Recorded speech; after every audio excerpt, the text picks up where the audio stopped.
Hello, my name is Rachel, and I'm going to be doing my July wrap-up.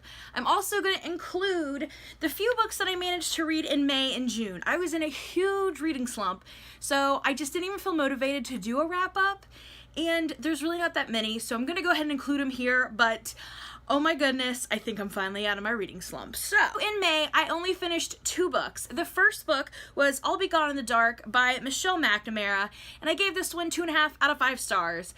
This was published after the author had already passed away, and I just think the case itself was very interesting, but I mean, you could tell that she hadn't finished writing the book, let alone have time to edit it. I kind of feel like they did a disservice to her publishing it before they got to spend more time working on it. I mean, I guess it's a really hard thing to do. Like, do you change her work since she's dead and she can't really get a say in what happens? But I just think the book needed a little bit more work. Overall, though, the case was really interesting, and I'm so glad she brought this information to light. And then right around the time the book was published, they actually caught the murderer that she was tracking throughout the whole book. So it was very exciting, but the writing and the book itself wasn't exactly for me. But in the future, if more books come out about the East Area Rapist or the Golden State Killer, one and the same, I will probably give it a read. So that was the first book I read in May. I also read Bad Guys in Alien vs. Bad Guys by Erin Blabey. I love this series. I've talked about it before. These are so cute. They're kind of episodic. They're presented almost like a television show. It's like a graphic novel format. They are so cute. It's about these animals that are all considered bad guys, like a wolf and a snake and a piranha and a shark, and they're all trying to be good guys, and they always get themselves into these horrible situations, and they are so cute. I love them. I own them all. I've read them all, and I'm a big fan. So I gave this one 4 out of 5 stars. So that's it. Just 2 books in May. And I didn't do much better in June, which I was off pretty much all month from school. But I still only managed to read 3 books then in June. So in June, the first book I read was The World of Lore, Wicked Mortals by Aaron Mahnke. If you've heard of the Lore podcast, this is basically like a book bind-up of a lot of those podcasts. They're just split up into different categories, if you will. So the first one with the red cover was about more like creatures. The second one that I read, the green one, is more about people. And then the third one that's going to be coming out later this year, I think in October, the blue one, is more about places. So it's kind of just a bind up, whereas the podcast is a little bit more random. Again, this one focused on people, and I think I like this one even better than the kind of creatures, because it focused on some of the really interesting horrible people in the world and like the lore around them. So of course, like the big one, I think he has at least 2 different stories in this one, is America's first serial killer, H.H. Holmes, and then my personal favorite from the episodes of Lore, which is Half Hung Mary, the story of a woman who was accused of being a witch, and when they hung her, she didn't actually die, and it's good. I love some of these, but just like with everything, it's kind of like it's a collection of stories, and some of them are not as good as some of the other ones. But overall, I really liked this one. I gave it a 3.5 out of 5 stars. Next up, I read The Year of Loss by Kate Flanders. I also gave this one a 3.5 out of 5 stars. While some things were hard to relate to in this book because of the things the author was going to, overall I really enjoyed it. This is broken down by month about the author learning to live with less things, less consuming of both physical things and substances, because she had a problem before, so she's sober now, and I mean, it's just literally like a year-long struggle of being a better person, and I thought it was really inspiring. Like I said, some things were harder for me to relate to than others, but I love the idea of setting goals and sticking to them, and you can see then the progress throughout the year. So when I read this, I really wanted to start my own blog and kind of keep track month by month, if you will, day by day, maybe even, of me trying to reach goals to be a better person, but that kind of fell by the wayside. So I do have this like kind of on the back of my mind though. Things have been super hectic this month, but I would kind of like to do it, and I'm thinking maybe back to school, that's kind of like a new year for us teachers. I usually make a few goals for the school year, so maybe that'll be my goal. I digress. I really like this book. If you're looking at ways to live simpler, I would highly recommend it. I gave it 3 3.5 out of 5 stars. And then the final book that I read in the month of June was a children's book called National Parks of the USA by Kate Cyber. And I gave this one a 5 out of 5 stars. Phenomenal. It's amazing. The illustrations in this book were just amazing. And I was reading this as an e-arc on my computer, so I think it's going to be even better when I get the real final copy. I'm so excited. It basically breaks down like the areas of the United States and how many parks there really are and what are some key features in each area, and it was amazing. I highly recommend that you go read this book, no matter how old you are, if you're interested in the U.S. national parks. So that's all I read in June. 2 books in May, 3 books in June, but then July hit, and I think I finally got on my reading slump. I have read, up to today, which is the last day of the month, 15 books. What? I'm so excited. And you know what? I mean, I feel like normally when I get really excited about how many books I read, I look back and realize that a lot of them were children's books and a lot of them were graphic novels, but that really wasn't the case. I read a really good mix of things. Some of them have a lot of pages in them. I'm really excited with what I got read this month, and I think it really has to do with the readathons.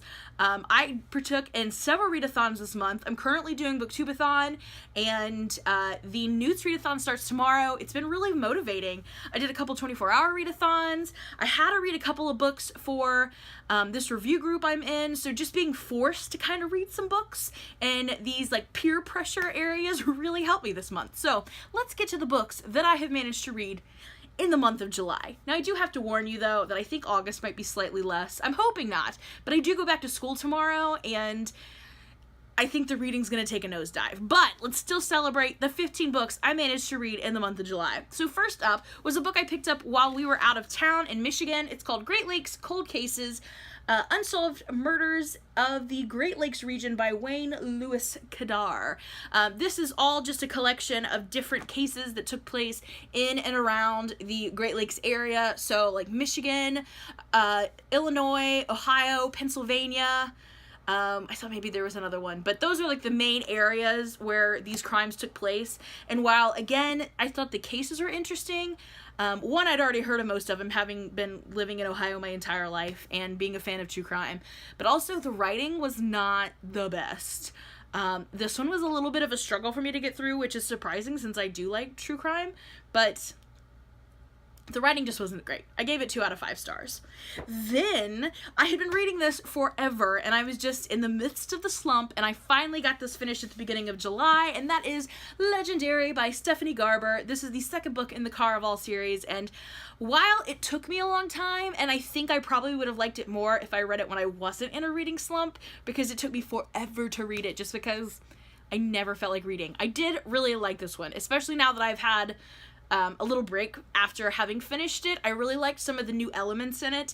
We do visit Caraval again, but while that's not, I don't feel like it's as big of a focus in this one as it was in Caraval. This one, the big focus is on the deck of destiny and the fates, and I thought that was a really neat element, and the ending of this, OMG. So I'm gonna say, I'm not gonna spoil it for you, but if you've read it, you know what I'm OMGing about. Yes, so I gave this one 4 out of 5 stars. Oh, and by the way, while I was reading this one, she showed up in town, and I got to meet her. I got it signed. I'm excited. The next up are the 2 books that I read for my YA review group. The first one is Dread Nation by Justina Ireland, and I went ahead and tabbed this one so I would be able to look back and discuss this for my review group, and it was really fun. There was a lot going on in this book, especially stuff I wasn't expecting. By the cover, you can tell it's going to be like Civil War era. It was interesting to see a girl of color with a weapon, so I was thinking, you know, this could be interesting, but it has to deal not with Civil War soldiers necessarily. It is zombies that attack during the Civil War setting, and the children of color back then were sent to these schools to learn how to fight the zombies. And then it takes another left turn that I did not see coming, and I mean, you just could not predict what was going to happen in this book, I feel like, because it followed no logical rules, but it was so fun to read. I mean, I was really interested all through the book. I tabbed it all the way through. And like I said, it was just unpredictable, which is fun to read. When you read so much, it's amazing to pick up a book and not be surprised by what's in it, because I feel like a lot of things get repeated and reused, they just get tweaked a little, but this is really original, so I highly recommend this one. It's Dread Nation by Justina Ireland. I gave it 4.5 out of 5 stars. Next up is The Price Guide to the Occult by Leslie Walton. This book is beautiful. I mean, the front's beautiful, it's got the red pages, it's just so pretty. I was gonna tab this, but I just couldn't, like, break up the red pages. I know that sounds silly, but I just wanted it to look beautiful. But I liked this one. This was weird. This was a very strange book. I feel like I don't even know how to explain it. It follows this series of witches in this line of female witches on this island in the Pacific Northwest, and we're looking at the last one that has been born. And she's a teenager, and her mom has gone crazy. Her mom writes The Price Guide to the Occult. She's trying to sell off, like, the family magical recipes, if you will, and just drama and craziness ensues, basically. But it was, again, pretty surprising. It gave me a lot of, like, practical magic vibes for some reason. Like, it's not super similar, but it gave me those vibes. Like, the storyline's different, but practical magic vibes, if you will. And it was fun to read. I love reading about the Pacific Northwest. I've never been, but I would love to go, and I really enjoyed that part of this book, all the elements of that area. So I gave this one a 3.5 out of 5 stars. Next up for book club, I read The Child Finder by Renee Denfield. This book was really sad. I guess it was so depressing. I thought it was going to be more like murder mystery, and while it is about a woman trying to find a child that's gone missing who has been abducted by a local man, it just gets really dark. And I think the fact that she writes it, she writes a lot of the abuse scenes from the child's perspective, because it comes across as almost like sugar-coated. It makes it even more sad and depressing. Oh my gosh, it was hard to read. And I felt like a lot of things weren't explained well. Like, I would find myself being like, how did this happen? How did we get from point A to point B here? So I was okay with this book, but I thought it was pretty sad. This is not a book I probably would have picked up on my own without my book club. But the book club that I read it for is matching books and podcasts. So we read this and we listened to Up and Vanished, and they tied in really well together. So it was a neat experience, but overall I gave this a 3 out of 5 stars. Next, I read another book for my review group, and that is My So-Called Superpowers by Heather Newfer. This is about a young girl who is a person of color, which I love. I love, too, that it's not like a focus. Like, the fact that she was a person of color in a book that involved, I feel like the school was kind of diverse, but not like super diverse, but that wasn't the point of the book, that you have this person of color attending the school.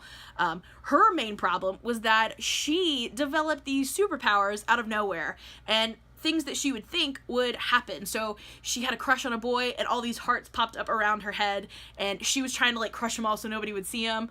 She got mad at somebody, and, like, fire came out of her mouth, and she's trying to deal with this, and then some family drama, and it was pretty cute.